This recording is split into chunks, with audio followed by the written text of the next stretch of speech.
Philadelphia, Mississippi is a beautiful place. You know, people come to visit and they automatically feel at home. It seems like Mississippi always gets the low billing. You can talk to the people here and they're not going to tell you they think they're in last place.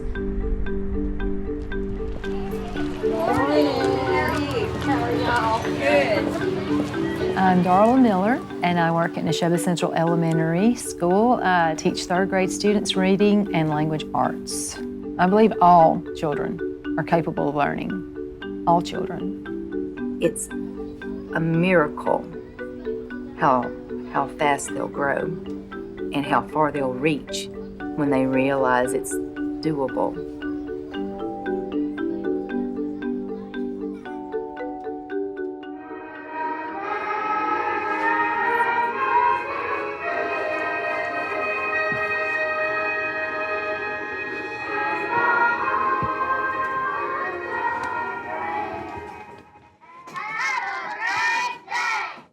Let's read about maps. Ready? Who can read it besides me? Because my throat's getting sore. Maddie. They tell things about a community. Good deal. Savannah, isn't that what you said that maps did?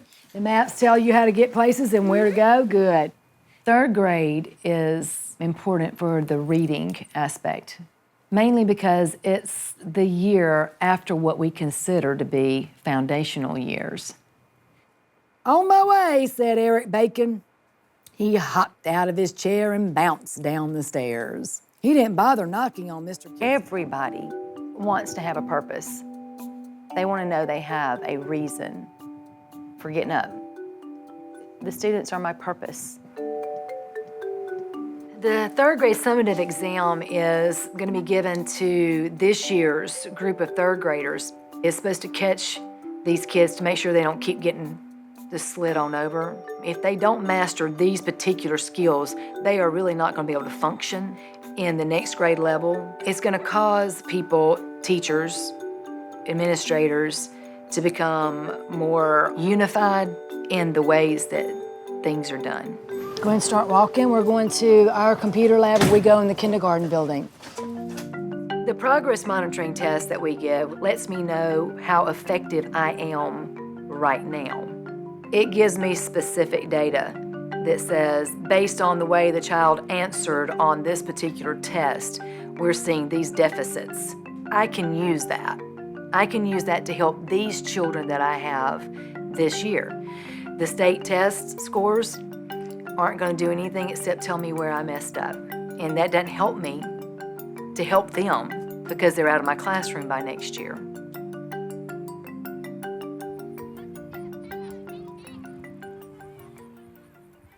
So the kids have all taken the STAR reading test, and I'm going to look and see how they performed. I've got one that's in the red, and that means that that's my urgent intervention. For me as a teacher, it helps me to know where to begin. But when you're giving it to the parent, they want to know, what level are you saying my child is at, and what does that mean to my child?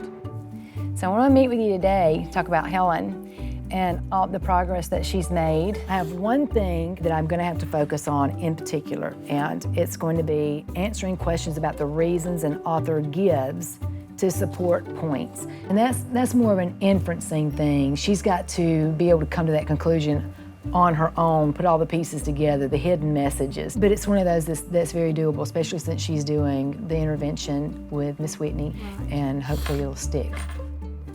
All right, so I met with her mom yesterday, and we talked about the progress she's made since the beginning of school. Right now, it seems to be coming together. I started using some news articles, which I can kind of tailor that to her lexile. The main thing that stood out to me is that I'm no longer having to focus on kindergarten and first grade skills. That's very encouraging to me to know that I can be somewhere closer to grade level with my teaching with her. All right, this is the 69 annual, right? 69? Mm-hmm. This one is just a snapshot of you, Mother, When I was teaching English, I actually spent about 16 hours a day in teaching. And I loved it. I loved my young people. I'm not sure that I could teach right now, have a classroom of my own. There's such different styles of teaching, and actually the curriculum has changed so much, I'm not sure I could keep up with it.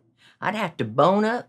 We've talked about that all the time, and you and I have talked about this, about being a lifelong learner when you're teaching. right, yeah. You can't just get your degree and then just start teaching and never, ever learn anything again yourself. You've got to constantly be refreshed and stay going to school, which is, and I love going to school. Anyway, I'm very, very proud of you. Proud of my babies. Me too. All right, look at number 3. What are we looking for? Vowel sounds. Do I need to look up here to answer a question about vowel sounds? Everybody say no. The 3rd grade reading gate that we'll give at the end of the year, it's not a punishment for the kids. It's more of an eye-opener for teaching, to let us know that child somehow made it to the end and wasn't ready. And my biggest fear would be to let one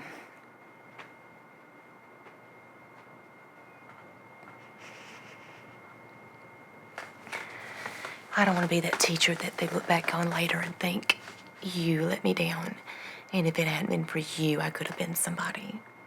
I don't want any of my kids to think I didn't care enough to do what I needed to do and to be for them what I needed to be.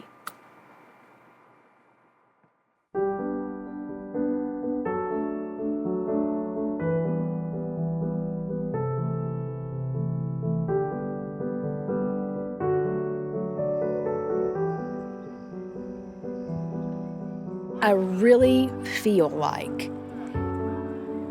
and I may be wrong, I hope I'm not, but I really feel like when our kids take the test, I'm not scared to death about the test, because I feel like they're going to be able to do it, because they've been being pushed for so long to reach for that high mark, and I feel like it can happen.